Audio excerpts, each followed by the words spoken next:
সাত সকাল, বাইরে প্রচণ্ড গরম, রোদ দেখে মনে হচ্ছে দুপুর 12টা। তো কিন্তু এই জায়গাটা যেখানটা আমি আছি সেখানটায় কিন্তু সেই গরমটা নেই, চারিদিকে গাছ।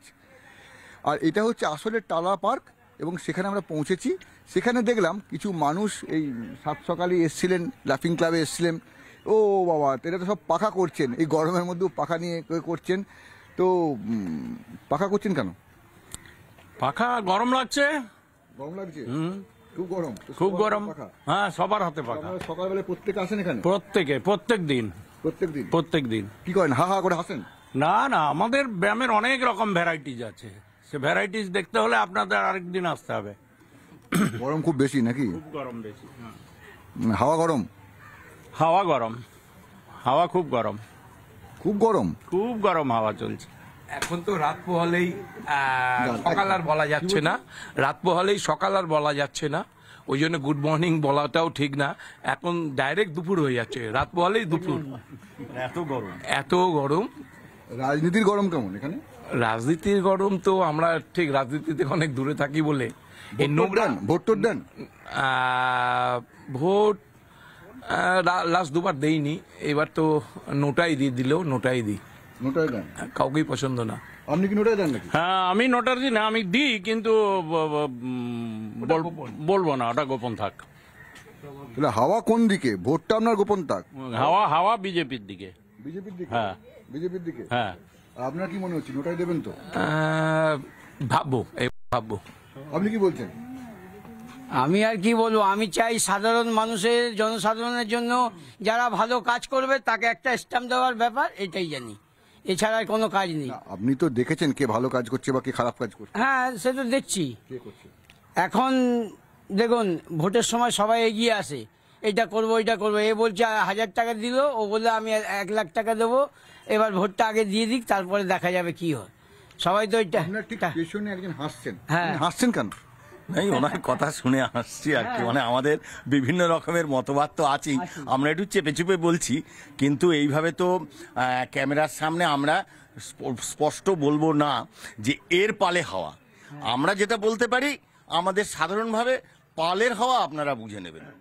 আমরা যেটা সাধারণ মানুষ হিসেবে চাই, একদম একটা পরিষ্কার সরকার, দুর্নীতি থাকবে না, এবং আমরা সমস্ত মানুষ, অর্থাৎ সমস্ত ধর্মের মানুষ একসঙ্গে মিলেমিশে দুর্নীতি মুক্ত একটা প্রশাসনের আন্ডারে থাকতে চাই। সে রাজ্য। আপনি কতদিন ভোট দিচ্ছেন? আমি তো দীর্ঘদিন 18 বছর পরের থেকেই দিচ্ছি, এবং প্রতিবার দিই। কত বয়স আপনার এখন? আমার এখন 64। এই যে আপনি যে চাহিদাগুলো বলছিলেন, আপনি এতবার ভোট দিয়েছেন, আপনি পেয়েছেন? না, পাইনি। মরীচিকা, আমাদের কাছে মনে হয় এটা মরীচিকা, কিন্তু মানুষ মরুভূমিতে যখন হেঁটে যায় তখন কিন্তু সে থামে না, মরীচিকা জেনেও সে কিন্তু এগিয়ে যায়। আমরাও তো এরকম প্রত্যেক ভোটে আমরা মরীচিকা ভাবি ভোট দিই, পরবর্তী ক্ষেত্রে দেখি যে না, এটা মরীচিকা ঠিক নয়, আবার কিন্তু হাঁটা থামাবো না। যেভাবে গরম হচ্ছে, প্রচন্ড গরম, হাওয়া করে যাচ্ছেন, জানেন পাখাটা বন্ধ হলে আবার গরম লাগবে।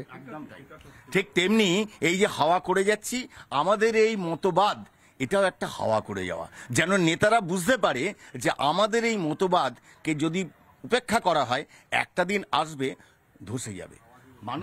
ভয়ঙ্কর কথা বলছে। আপনি কি বলছেন? আমি টুপি পরে আছেন কেন এখানে? আমি জেনারেলি সানটাকে অ্যাভয়েড করি না। যখন আমি আই ওয়াজ জাস্ট লিভিং চলে যাচ্ছিলাম, তো দেখলাম আপনারা ক্যামেরা নিয়ে আসছেন, কিছু জানতে চাইছেন।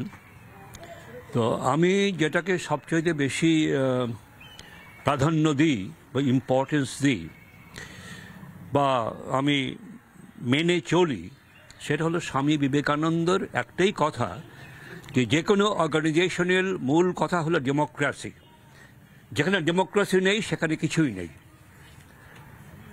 কোন সরকার আসবে, কোন সরকার যাবে, স্বাভাবিক সাইক্লিক অর্ডারে যাবে, সেটা মানুষের মতামতের উপর নির্ভর করছে। কিন্তু ডেমোক্রেসি যেখানে নেই, যে কোনো অর্গানাইজেশন হোক, সেটা দেশেরই হোক, সেটা রাজ্যেরই হোক, এখানকারই হোক, for there is no democracy there is no life. এটা হলো আমার মত। গণতন্ত্র। ভোট দেবেন? হ্যাঁ, ভোট তো দিই, ভোট দিই। আপনার ভোট আপনি নিজে দেন না অন্য কেউ দেয়? আই এম নাও 84+, আমার ভোট আমি নিজেই দিই। নিজে দেন? নিজের ভোট নিজে দেন, 84 বছর বয়স। তো আমরা হ্যাঁ, কথা বলতে চান? পৃথিবীর বৃহত্তম গণতান্ত্রিক দেশ হচ্ছে আমাদের ভারত।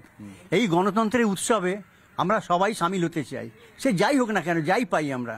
হয়তো কিছু পেয়েছি, কিছু পাইনি, যেটা পাইনি সেটার আশা করব যে হয়তো ভবিষ্যতে হতে পারে। কিন্তু একটা জিনিস হচ্ছে আমরা আশা ছাড়বো না, কিন্তু এদেরকেও শিক্ষা দিতে হবে যে আমাদের দুর্নীতিমুক্ত সরকার আমাদের চাই, সে এনি হাও। তারপরে কি করবে তারা নিজেরা বুঝবে।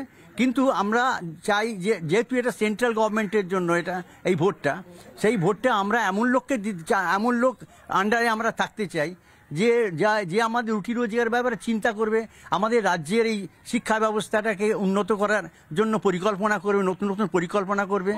এবং আমাদের আর্থিকভাবে আমাদের রাজ্যটা যথেষ্ট পিছিয়ে রয়েছে, এই আর্থিক ব্যাপারে একটু চিন্তা ভাবনা করে আমাদের কলকারখানা খুলে বেকারদের চাকরির ব্যবস্থা করে দেবে। এই আশা নিয়েই আমরা আবার এগিয়ে যাচ্ছি। আশায় বাঁচে চাষা, কাজে আমাদের আশা ছাড়লে হবে না, আমরা এইভাবেই আমরা এগিয়ে যাব। আমরা আশায় বাঁচে চাচা, আশায় বাসে চাষা। তো এই জায়গাটায় যে কথাটা হলো, হাওয়া কেমন বোঝাই যাচ্ছে। আমরা কিছু মহিলাদের কাছে আপনারা গল্প করছিলেন, তো হাওয়া কোন দিকে?